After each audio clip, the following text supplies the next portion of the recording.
오늘 말씀의 주제는 하나님과의 관계 회복이라는 주제로 함께 말씀을 우리가 나눌 터인데요. 한국에서 우리가 이름만 들으면 바로 알 수 있는 대한민국 1등 수학 1등 강사 계십니다. 정모모라는 분이신데요. 이분은 누적 수강생만 850만 명이 넘을 정도로 아주 핫한 그런 1등 강사예요. 근데 이분이 방송에 나와서 하는 말이 자신은 대한민국의 최고 1등 강사가 되기 위해서 정말 전심을 다해서 그렇게 달려왔답니다. 그리고 스타 강사가 되었고 그 자리를 유지하기 위해서 무려 10년 동안 단 한 번도 친구들을 만난 적이 없답니다. 그래서 꿈도 이뤘고 남들을 많이 가졌지만 그러나 여전히 하나도 행복하지 않다는 거예요. 그리고 자신의 내면 속에서 그 인생의 그 허무함이 계속해서 밀려왔다는 것입니다. 이 말을 듣던 오은영 박사가 이렇게 얘기합니다. 인간이 행복하다고 느끼는 것 중에 굉장히 중요한 것이 관계인데, 사람들은 사회적 관계를 많이 맺을수록 자신이 행복하다고 느낀답니다. 사람은 사회적 동물이기 때문에 사람은 관계 속에서 행복을 느끼고 평안을 느낍니다. 여러분, 사람 인자 여러분 아시죠? 사람 인자를 보시면 두 획이 서로 기대고 있는 것을 볼 수가 있어요. 사람은 혼자가 아닌 관계 속에서 살아가는 그런 존재라는 말입니다. 사람 인자에서 여러분 하나가 여러분 넘어지면 둘 다 넘어지게 되어 있습니다. 사람은 관계가 깨어지고 관계가 무너지면 모든 것이 무너지기 시작합니다. 여러분, 한국의 심각한 고독사 문제, 여러분 다 관계가 깨지면서 오는 그런 문제들입니다. 그래서 하나님은 우리 인간을 혼자 살도록 창조하지 않으셨습니다.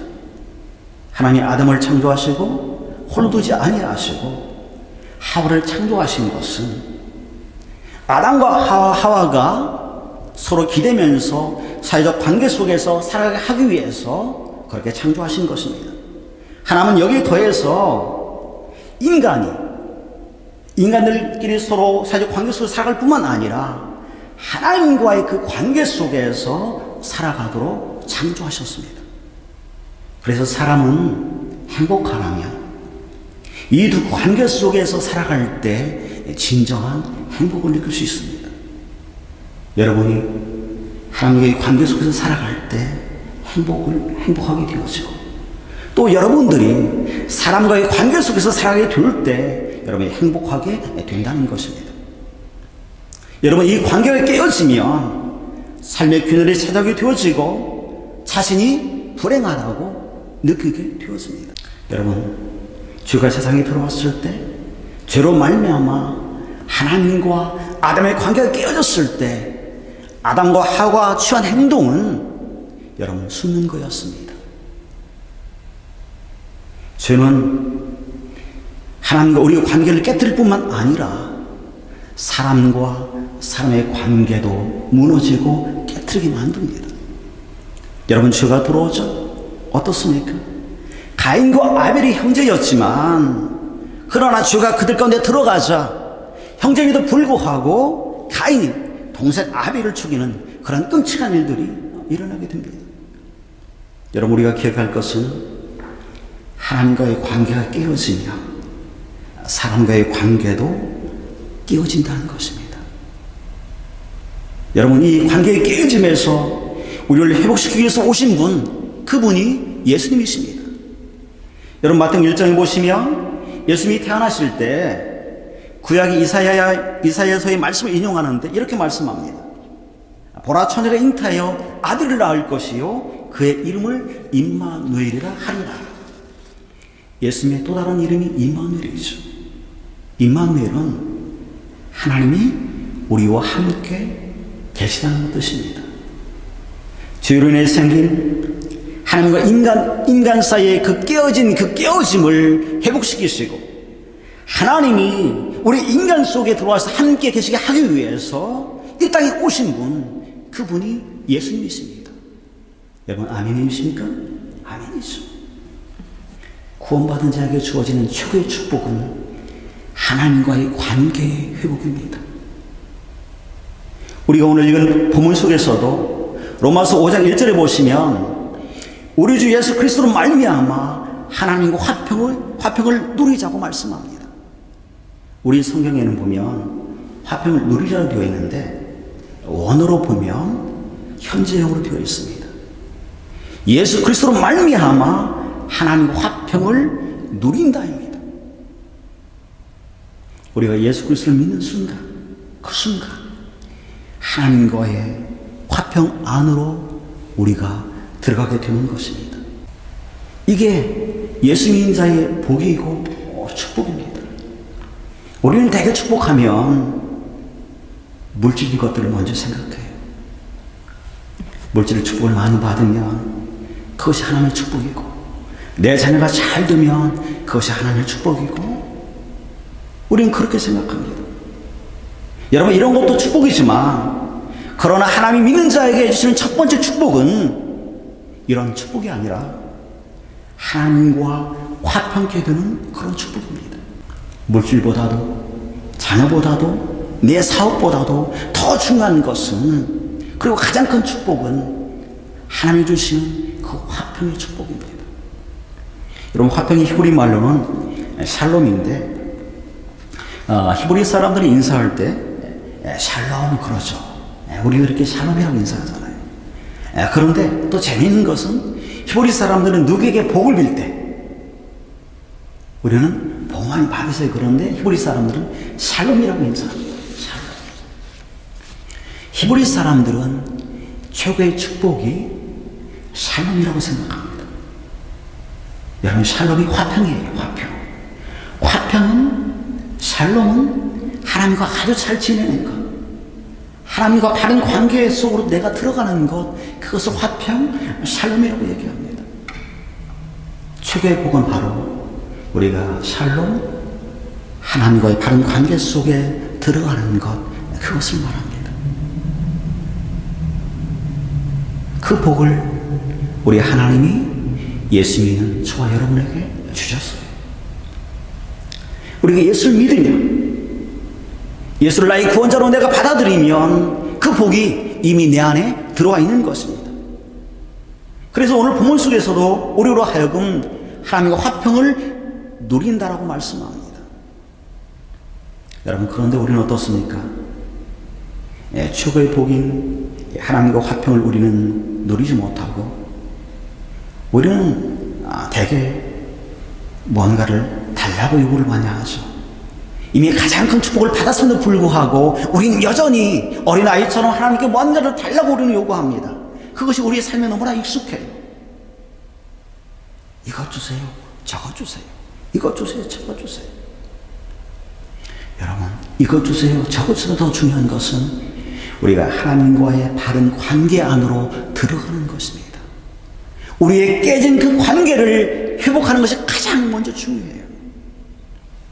우리가 하나님과의 바른 관계 안으로 들어가면, 우리의 하나님과의 깨진 그 관계가 회복되어지면, 그의 그 모든 것들은 하나님 우리에게 아낌없이 내어주시는 분이십니다.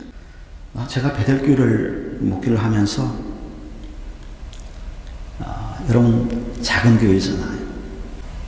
이제 한 7, 8개월 되어졌는데, 교회가 정체되는 그런 느낌, 그리고 변화가 없는 느낌. 그래서 어느 순간 저에게 고민이 찾아왔어요. 여러분은 고민이 없을 줄 모르지만 목회자는 고민이 돼요. 또 부담이 됩니다. 그래서 점점 목회가 재밌어야 되는데, 목회가 즐거워야 되는데, 어느 순간 목회가 힘이 들고 의무감에 목회를 하게 되는 그런 단계까지 이르렀어요. 여러분 눈치 못 채셨죠? 그래서 제가 이를 회복하고 싶어서 시간이 날 때마다 250km 넘는 헤르누트에 가서 혼자만의 시간을 갖곤 했습니다. 혼자만의 시간을 갖고 가졌지만 여전히 내 마음에 채워짐이 없었어요. 그래서 이번에 전에 아까 말씀드렸던 주일날 그런 일을 통해서 다시 한번 저를 보게 됐고, 기도 가운데 제가 깨달은 것은 내가 하나님과의 바른 관계 속으로 들어가지 못하고 있다는 거였습니다. 말로는 제가 목회자니까 하나님과 바른 관계 안에 있다고 생각했는데 실제는 그러지 못했어요. 그래서 제가 이렇게 기도했습니다. 주님, 주님과의 바른 관계 안으로 들어가게 해주세요. 절대 목회하면서 이 부분을 놓치지 않게 해주세요. 다른 게 중요한 게 아니었어요. 내가 하나님과의 올바른 관계만 맺으면, 내가 하나님 안에만 있으면, 내가 그분만을 붙들면, 그분이 전부라고 고백하면 하나님이 다 하시는데 저는 그러지 못했던 거예요. 마치 포도나무 비유처럼 가지가 가장 중요한 것은, 가장 중요한 이유는 포도나무에 붙어있는 거예요. 열매를 맺는 것보다 더 중요한 것은 가지가 포도나무에 먼저 붙어있는 거예요. 붙어있지 아니하면 열매를 맺을 수 없잖아요. 근데 우리는 때로는 우리가 하나님께, 예수님께 붙어있지 아니하고 우리는 열매를 바랄 때가 많아요. 그렇잖아요? 내가 하나님과 하나 되지 못하고 하나님께 모든 걸 맡기지 못하면서 여전히 우리는 하나님께 뭔가를 구하고 열매를 구할 때가 많아요. 열매보다 더 우선돼야 하는 것은 포도나무 되신 그 예수님의 내가 가지로 온전히 붙어있는 것입니다. 여러분, 가장 중요한 것은 하나님과의 바른 관계입니다. 하나님과의 바른 관계가 회복되면 사람과의 관계도 회복되고, 여러분, 가정도 회복되고 모든 것이 회복되었습니다. 여러분, 요한 3세 보시면 우리가 좋아하는 내 영혼이 잘됨 같이 내가 범사에 잘되고 강건하기를 원한다는 그런 말씀이 있어요. 여기 보시면 내가 범사에 잘되고 강건한 것보다도 더 중요한 것은 뭐예요? 내 영혼이 잘되는 겁니다. 내 영혼이 잘되는 것, 그것이 바로 하나님과의 바른 관계를 맺는 거예요. 내가 하나님 안에 들어가 있는 것이고 예수 그리스도 안에 들어가 있는 것입니다. 여러분, 이 순서가 바뀌는 순간 우리의 삶도 무너지고 우리의 신앙도 무너지게 되었어요. 사랑하는 성도 여러분, 여러분의 삶의 첫 자리에 하나님과 영적 바른 관계를 맺는 데 두시길 바랍니다. 만약 여러분의 삶에 변화가 없다면 여러분 한번 점검해 보세요. 내가 지금 어디에 있는지, 내가 하나님과의 어떤 관계 가운데 들어가 있는지 그걸 점검하시고 다시 하나님께 더 가까이 나아가시기를 소망합니다. 톰 소예어 모어 왕자와 거지를 쓴 작가로 유명한 마크 트웨인이 아주 재미있는 말을 했습니다. 어느 날 개와 고양이를 한 우리 안에 넣어 보았답니다. 여러분, 개와 고양이 원수잖아요, 그렇죠? 그런데 뜻밖에도 개와 고양이가 아주 잘 지내더래요. 그래서 이번에는 새와 돼지와 염소를 한 우리에 넣어서 같이 지내겠답니다. 처음에는 서로 싸우기도 하고 그러더니 조금 지나자 또 서로 잘 지내더래요. 그래서 이번에는 장로교인과 감리교인과 침례교인을 한 공간에 살도록 그렇게 했답니다. 여러분, 어떻게 되었을까요? 시간이 지나도 서로가 서로를 비호하고 하나 되지 못하고 계속 찌그러지그러 그러더래요. 여러분, 이 이야기가 우리에게 시사해 주는 것은 아주 커요. 여러분, 왜 장로교인과 감리교인과 침례교인이 함께 있으면 여러분 왜 잘 지내지 못하고 싸울까요? 왜 여러분 교회에서 이 편, 저 편 나눠서 서로 내 편이 옳다고 여러분 왜 다투고 싸울까요? 왜 때로는 교인들이 세상에 더 집착하고 더 세상 사람보다 욕심을 내고 왜 그럴까요? 하나님과 화평하지 못해서입니다. 하나님과 화평한 자는 여러분 사람과도 화평할 수 있어요. 하나님과 불화한 자는 여러분 사람과도 불화하게 되어 있어요. 교회에서건 어디에서건 여러분 화합하지 못하고 나누는 사람들은 백이면 백 다 하나님과 화평하지 못하는 자입니다. 아니면 하나님을 제대로 만나지 못한 자들이에요. 사람과 불화하면서 하나님과 화평한다? 하나님과 화평하지 못하면서 사람과 화평한다? 여러분 다 거짓말입니다. 여러분 절대 그런 일이 일어날 수 없어요. 하나님과 화평할 때 사람도 화평할 수 있습니다. 여러분 그런데 이 화평이라는 것이 우리에게 그냥 주어지지 않았어요.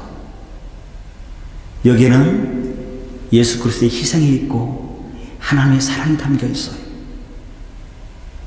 축복이라는 뜻을 가진 이 블레싱이라는 단어 여러분 잘 아시죠? 많이 블레싱 하잖아요. 그렇죠? 예, 블레싱. 이게 축복이라는 단어인데 이 단어가 어디서 왔냐면 브리드, 피를 흘리다는 단어에서 왔습니다. 영어를 쓰는 앵글로색슨족들은 피의 제사를 통해서 하나님과 바른 관계를 맺는 것을 축복이라고 생각했어요. 그래서 축복이라는 단어를 만들 때 블레싱이라는 브리드라는 피를 흘리다는 그 단어를 통해서 축복이라는 단어를 만들었습니다. 우리 다 같이 한번 골로새 1장 20절 한번 같이 한번 읽어볼까요? 다 같이 읽겠습니다. 시작. 그의 십자가의 피로 화평을 이루사 만물 곧 땅에 있는 것들이나 하늘에 있는 것들이 그로 말미암아 자기와 화목되게 되기를 기뻐하시니라. 여기 보시면 뭐라고 말씀하죠? 어떻게 화평을 이뤘다고 말씀하죠? 예수 그리스도의 피 흘림을 통해서 예수 그리스도의 그 피 흘림 때문에 예수 그리스도의 십자가의 그 죽으심 때문에 하나님과 우리가 화평케 되었다고 말씀하는 겁니다. 여러분 이 하나님의 화평 속에는 두 가지의 사랑이 거기에 담겨 있어요. 하나는 십자가에 죽어주신 그리스도의 사랑, 그리고 또 하나는 자신의 아들을 아낌없이 십자가에 내어주신 하나님의 사랑. 여러분 이 두 사랑이 이 화평 속에 거기에 들어있어요. 여러분 우리 다 같이 로마서 5장 6절 한번 다시 한번 읽겠습니다. 시작. 우리가 아직 연약할 때 기약대로 그리스도께서 경건하지 않은 자를 위하여 죽으셨도다. 경건하지 않은 자, 그게 저와 여러분이에요. 저와 여러분을 위해서 예수 그리스도께서 죽으셨다고 말씀하죠. 또 한번 볼까요? 로마서 8장 32절 한번 같이 보겠습니다. 읽습니다. 시작. 자기 아들을 아끼지 아니하시고 우리 모든 사람을 위하여 내주신 이가 어찌 그 아들과 함께 모든 것을 우리에게 주시지 아니하겠느냐. 방금 읽었던 것처럼 화평 속에는 이 두 가지 사랑이 다 거기에 담겨 있습니다. 하나님께서 우리에게 이런 놀라운 화평을 주신 것은 우리로 화평케 하나님 자로 살게 하기 위해서입니다. 예수님이 자신을 십자가에 내어주심으로 하나님이 자신의 아이들을 아껴주시 십자가에 내어주심으로 화평을 이루신 것은 우리가 이 땅 가운데서 이제는 화평케 하는 자로 서게 하기 위해서 살게 하기 위해서 그렇게 했다는 것입니다. 사랑하는 여러분, 여러분이 있는 곳에 다툼이 있는 곳에 여러분 화평을 전하는 화평을 이루어가는 여러분이 되기를 소망합니다. 그래서 여러분 성경에 보면 화평을 이루는 자를 뭐라고까지 말씀하냐면 하나님의 아들이라고까지 말씀하세요. 마태복음 5장에 보시면 산상수훈 나오잖아요. 거기 보시면 예수님이 하신 말씀이죠. 예수님이 뭐라고 말씀하냐면 화평케 하는 자가 바로 하나님의 아들이라 일컬음을 받을 거라고 말씀해요. 우리가 어떻게 하나님의 아들인 걸 알 수 있어요? 화평을 통해서요. 여러분 늘 화평케 하는 자로 서기를 소망합니다. 그리고 오늘 본문에서 우리가 또 하나 더 제가 살펴보고 싶은 것은 사랑입니다. 사랑, 하나님의 사랑. 우리가 하나님의 사랑을 제대로 알면 하나님과의 바른 관계 속으로 들어가고 그 안에 거할 수가 있어요. 여러분, 하나님 여러분을 사랑하는 거 어떻게 여러분 아시죠? 어떻게 하나님 여러분을 사랑하는 걸 여러분 확인하세요? 많은 사람들이 하나님이 자신을 사랑하는 것을 자신의 환경에서 찾습니다. 이게 무슨 말이냐면, 내가 일이 잘 되면 하나님이 나 사랑하시네? 그런데 일이 잘 안 되면 하나님이 사랑하시지 않네. 그렇게 생각합니다. 여러분 그렇잖아요? 내게 좋은 일이 생기면 하나님이 사랑하시는 것 같고, 내게 나쁜 일이 생기면 하나님이 사랑하시지 않은 것 같고, 여러분 그렇게 생각할 때가 참 많아요. 어떤 자기의 기분이나 자기의 컨디션에 따라서 하나님의 사랑이 왔다 갔다 하는 거예요. 하나님의 사랑이 있었다가 없었다가 그렇게 되는 거예요. 전에 제가 어떤 분에게 들은 얘기는, 북한에서 내려온 탈북자 있는데요, 엄마를 북한에 두고 홀로 내려왔습니다. 그래서 어떻게 엄마하고 이렇게 사람을 통해서 이렇게 소식을 듣게 됐는데, 엄마가 북한에서 암에 걸렸다는 거예요. 그래서 남한에 혼자 내려온 이 자매 딸이 그 소식을 듣고 주변 분들에게도 기도를 못하겠습니다. 우리 어머니가 북한에서 지금 암이 걸렸는데 낫게 해달라고, 기도해달라고. 어머니가 암에 나으면 나만도 데려올 그 생각으로 그 기도 못하겠습니다. 그리고 본인이 또 간절한 기도했어요. 그런데 나중에 북한에서 들려온 그 사람을 통해 들려온 소식은 어머니가 암으로 죽었다는 그런 소리를 들었습니다. 여러분 그대로 남한에 홀로 내려온 이 딸이 하나님을 떠났다는 얘기를 들었습니다. 여러분, 내 기준이나 내 상황으로 하나님의 사랑을 판단하며 내가 흔들리게 되어져요. 우리가 다 같이 로마서 8장 한번 다시 한번 읽을까요? 예, 거기 한번 봅시다. 한번 같이 읽겠습니다. 시작. 우리가 아직 지원되었을 때에 그리스도께서 우리를 위하여 죽으심으로 하나님께서 우리에 대한 자기의 사랑을 확증하셨느니라. 여러분, 내 기준이나 내 환경에 따라서 하나님의 사랑을 내가 판단하면, 내 기준에 맞지 않거나 내 상황에 맞지 않게 되었으면 어떻게 되어져요? 하나님의 사랑이 없다고 생각하고 내가 하나님을 부정하게 되어지고 시험에 들고 넘어지게 되어집니다. 여러분, 그래서 하나님의 사랑은 내 기준이나 내 환경에서 내가 찾으면, 그리고 내 기준을 가지고 내 환경을 가지고 하나님의 사랑을 판단하면 여러분 정말 위험합니다. 여러분, 그럼 어디에서 우리가 하나님의 사랑을 찾아야 할까요? 십자가에서 하나님의 사랑을 찾아야 합니다. 대부분의 사람들이 하나님의 사랑을 십자가에서 찾지 않냐고 내 기준에서, 내 환경에서 하나님의 사랑을 찾는 거예요. 우리가 하나님의 사랑을 십자가에서 찾을 때 내가 흔들리지 않을 수가 있어요. 십자가에서 나를 위해 죽어주신 예수님의 사랑, 그리고 아까도 말씀했던 것처럼 자신의 아들을 아낌없이 내어주신 하나님의 그 사랑. 여러분, 그 사랑은 내가 질병 중에 있을 때에도, 내가 가난할 때에도, 내가 부유할 때에도, 내가 실패했을 때에도 여러분, 이 사랑은 절대 편하지 않아요. 내가 어떤 상황이 있다 할지라도 이 사랑은 편하지 않습니다. 우리가 지난주에 빌립보서 얘기를 했잖아요. 그렇죠? 빌립보서는 사도 바울이 로마 감옥에 있을 때 쓴 서신입니다. 그런데 그 서신에서 뭐라고 쓰냐면, 주 안에서 항상 기뻐하라, 내가 다시 말하노니 기뻐하라. 빌립보서에는 16번이나 기쁨이라는 단어가 나와요. 그만큼 기쁨을 강조해요. 그런데 정작 사실은 사도 바울이 어디 있었다고요? 로마 감옥에 갇혀 있었습니다. 오늘 내일 언제 사형이 집행될 줄 모르는 그 절박한 상황 가운데 사도 바울이 있었어요. 그리고 빌립보의 서신의 수신 대상자였던 빌립보 성도들은 당시 환난과 핍박 가운데 있었습니다. 여러분, 기뻐할 상황이 아니죠. 도리어 울고 싶고 모든 거 포기하고 싶고 하나님이 어디 있느냐고 따지고 싶은 그런 상황이에요. 그런데 그런 상황에 있는 사도 바울이 뭐라고 말씀한다고요? 기뻐하라 기뻐하라 그렇게 말씀해요. 여러분, 어떻게 이게 가능할 수 있습니까? 사도 바울이 빌립보서에서 반복적으로 쓰는 말이 있는데 그 말이 그리스도 안에서, 주 안에서라는 말입니다. 여러분, 여기에 해답이 있어요. 사도 바울은 자신이 감옥에 있든 어디에 있든지, 그리고 빌립보 성도들이 환난 가운데 있든지 핍박 가운데 있든지 어디 있든지 변하지 않는 것은 여전히 자신이 그리스도 안에 있다는 겁니다.